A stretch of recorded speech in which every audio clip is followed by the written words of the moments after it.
Good evening, Bahamas. Coming up tonight. The Prime Minister weighs in on that Andros airplane tragedy.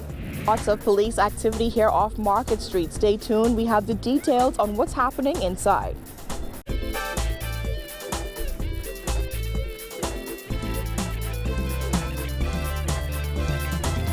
Our news is brought to you by Alive, the nation's newest and best LTE network. Good to be alive. Welcome to our news and thanks for joining us. I'm Kyle Joaquim. Topping news tonight as investigators from the Department of Civil Aviation continue to comb through some of the wreckage pulled from waters off Mastic, On Andros. Family members of the 6 people killed in yesterday's plane crash are struggling to come to grips with their tragic loss. Authorities say the aircraft had a very high-speed impact with the ocean, adding that a tire and pieces of the aircraft wing with the fuel tank attached have been recovered so far, as well as the remains of a few of the victims. Jared Higgs reports. Andrea Smith is the sister-in-law of Margaret Adderley, a mother of 2, who died tragically in that ill-fated flight from Andros to New Providence. Though they were related through marriage, Smith says she knew Adderley all her life. I love her as a sister-in-law. You know, we were in-laws, but we lived like sisters, you know. Smith says they started to worry after word began to spread that the Nassau-bound flight didn't arrive at its intended destination. It took her a while to come to grips with the reality of the situation. When I saw my brother, I don't know. He looked at me, I looked at him, we just embraced each other. We embraced each other and, you know, he said, Andre, I don't know. Sound like my wife is gone, I don't know. According to Smith, her brother is too grief-stricken to speak. Adderley, a mother of 2 sons, was on her way to New Providence to visit their first grandchild, who was born on Monday and never got to meet his grandmother. That was their first grand, you know, and a girl at that. And so she was so happy to go see her first grand, you know, and that's why she was on that plane yesterday heading to Nassau. Adderley, a janitress at the Mastic Point Primary School, also leaves behind a 14-year-old son. Well, you know, last night, he just wasn't saying anything. He just wasn't doing anything, you know. And so this morning is the same thing. Everybody just wait and see. A home nearby is where the plane's pilot, Darren Clark, was born and raised. His aunt, Elizabeth Saunders, declined an on-camera interview, but fondly remembered the day her nephew was born. Darren is like my son. I remember the day when he was born. He was born right in this house, right in here. I remember me and my niece trying to peep through the curtain to see his mother was on the floor, trying to just lock us in. The midwife keep running us. We just trying to see him come into the world. So Darren was like my son. He was like my son, and only my nephew, but he was like my son. He was like a son. He will be missed. You loved him. I loved him a lot, dearly, dearly. Clark's grandmother could be heard crying out, asking what she was to do and how she would move on. Sharing in the family's pain were his young nieces and nephews. Gentle person, could get along with anyone. All these children, you see, they're not to school today because they just missed him. Every time he come home every night, he would bring something home for them. It was just candy or chocolate bar. So they just grew on him. He's a nice person. Saunders tells our news that her nephew started flying a year ago, fulfilling a lifelong dream. When he left yesterday morning, she was already preparing for his return. Just knowing that I will see Darren again that evening, yesterday evening, and he only eats seafood, and I fry up all his fish right there, and I say, Lord, before I go to church, I will make sure I cook his dinner. And his dinner's still waiting. It's still there. The fish is still there.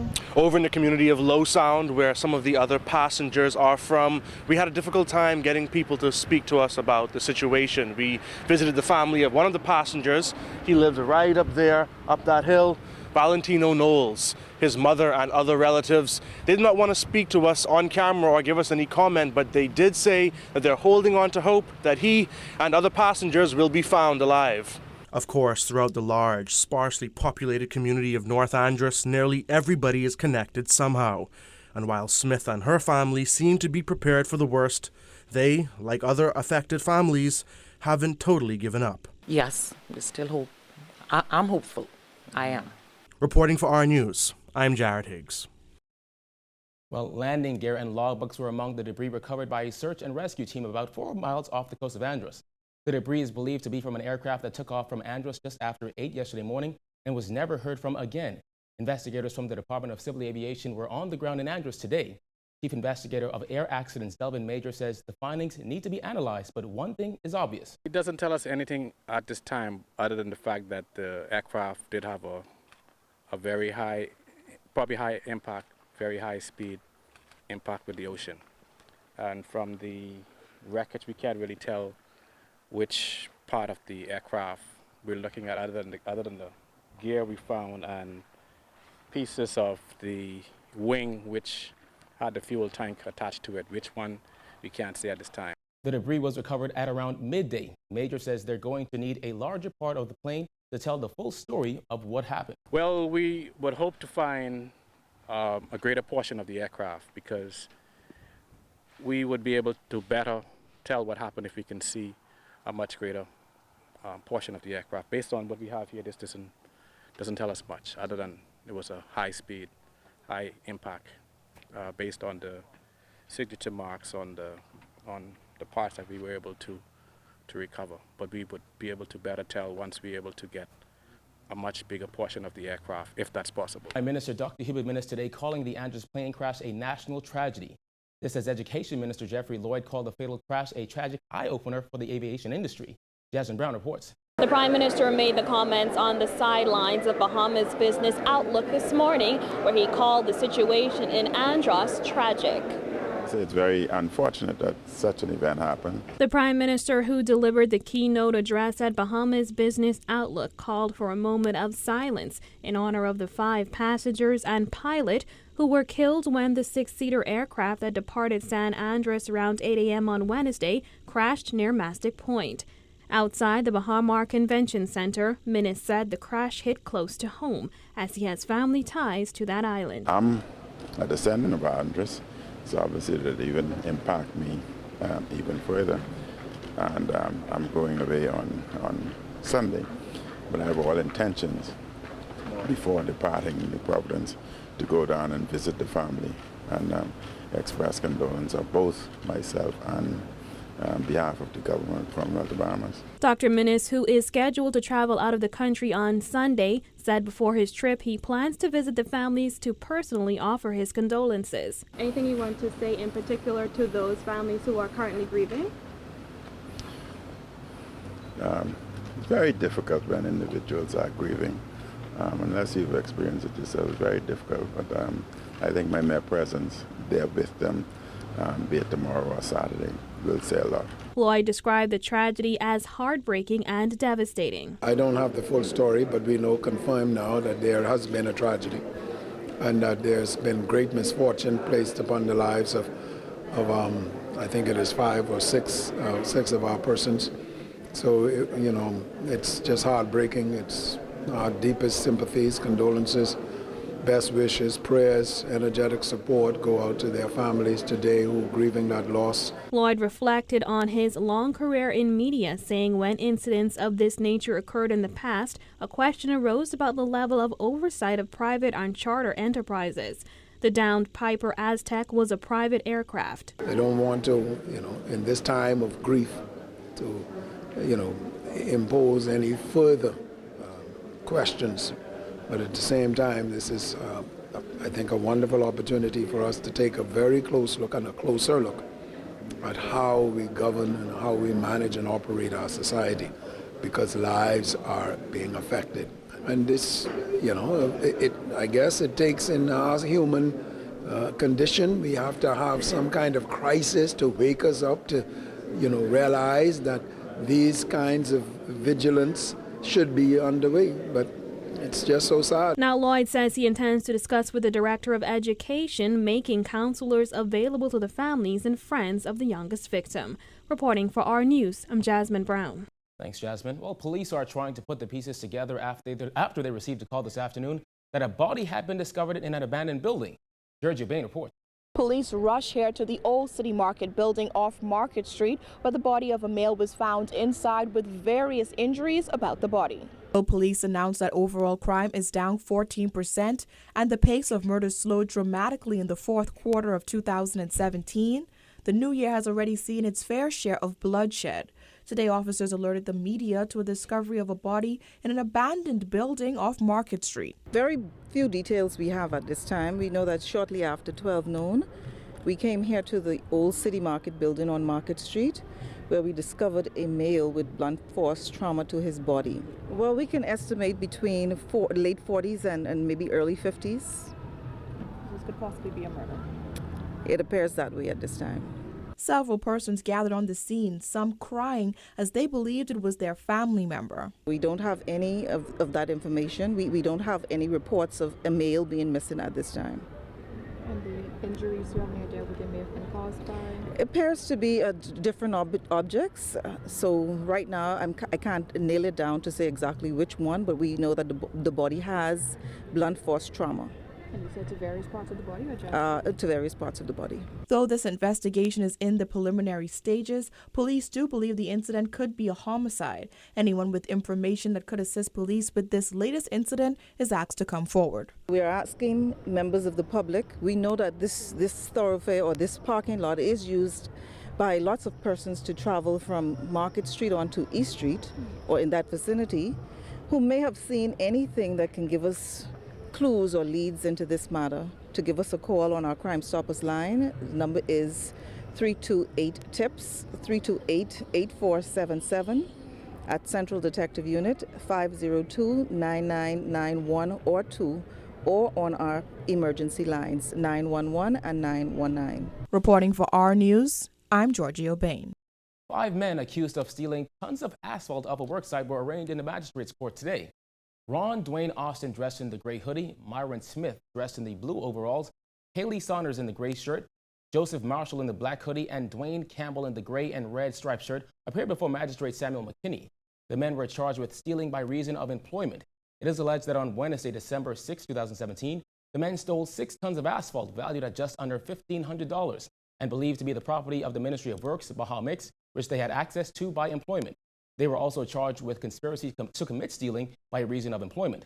All 5 men pled not guilty to both charges, but because their attorney was not present in court, 3 of the men will return to court tomorrow at 11 a.m. Their trial is set to begin March 6, 2018. They were remanded to the Bahamas Department of Correction. Well, the Prime Minister has announced plans to lead an official trip to Singapore this year. The minister says the government must look to other jurisdictions and countries as they push towards reform. The purpose of this visit is to seek formal cooperation and assistance from the government of Singapore in areas such as public sector, training and reform, economic development, tackling official corruption, and the enhancement of e-government, and helping to make the Bahamas a more advanced digital-based economy. His comments came as he gave the keynote address at the 2018 Bahamas Business Outlook that was held at the Bahamar Convention Center this morning. That's not the only trip the Prime Minister has planned for 2018, as he also revealed he intends to undertake several investment promotion trips abroad to Canada, the United States, Europe, East Asia, and South America. Now, when it comes to plans for the Bahamas, Dr. Minna says they intend on going into overdrive to help Grand Bahama. This year, very soon, we intend to complete the sale of the Grand Lucayan and Memories property in Grand Bahama. After they are reopened, the economy of Grand Bahama will improve significantly, including a tremendous increase in employment. There are other exciting economic prospects on the horizon for Grand Bahama, some of which I will announce when I address the Grand Bahama Chamber of Commerce later this month. It's a story of the perfect match, a husband doing the ultimate good deed to save the life of the woman he loves most. Tonight, we share the touching story of Sharon and Johnny Taylor. I owe him my life. That's how, and that's how I feel today. As their hospital beds rolled apart on June 10, 2015, Sharon and Johnny Taylor held hands and said, "I love you." Johnny, after watching his wife live on dialysis for 10 years, gave her perhaps the best gift ever, one of his kidneys. Like yourself and others, people come and ask, did you have a second guess? I said, no, I didn't. Maybe if I wasn't a Christian, I probably would have had other thoughts. But no, because Christ gave it all for me. The surgery lasted 11 hours with the kidney going straight from Johnny to his wife. But their story is a bit different. After having their children run tests, only to find out they weren't a match for their mother, a weird twist of events in a Florida hospital turned out to be the best thing to happen to them. They said, Mr. Taylor, y'all cannot leave now. I said, what seems to be the problem? He said, well, the hospital's on lockdown. And so I inquired why, and they said, well, they took us to the window and the building next door. Somebody wanted to jump off the building. With nowhere to go, Taylor used the time and got tested to see if he would be a match. Weeks later, Sharon found out that her perfect match truly was the man she vowed to spend the rest of her life with. For me, it was, Lord, be in this. Keep him safe, keep him strong, keep him healthy when this is all done. Because this is a big step he's going to take just to give me an extension on my life. It was an intimate conversation we had with the couple on a couch in Great Cliff Restaurant. A humble duo, Sharon and Johnny celebrated their 40th anniversary last year. Johnny living with one of his kidneys while Sharon has the other. Still, she wants people who are in her situation to know there is hope. Because when we started out, I didn't have any insurance. We didn't have the money, we didn't have the funds. But along the way, God made it possible. You know, some people dropped some blessings along the way, and then eventually the insurance kicked in. You know, they had me on probation, and then it kicked in. And so there's hope, because some people are saying, you know, I don't have any insurance, how can I get a transplant? There's hope. You know, always keep that hope.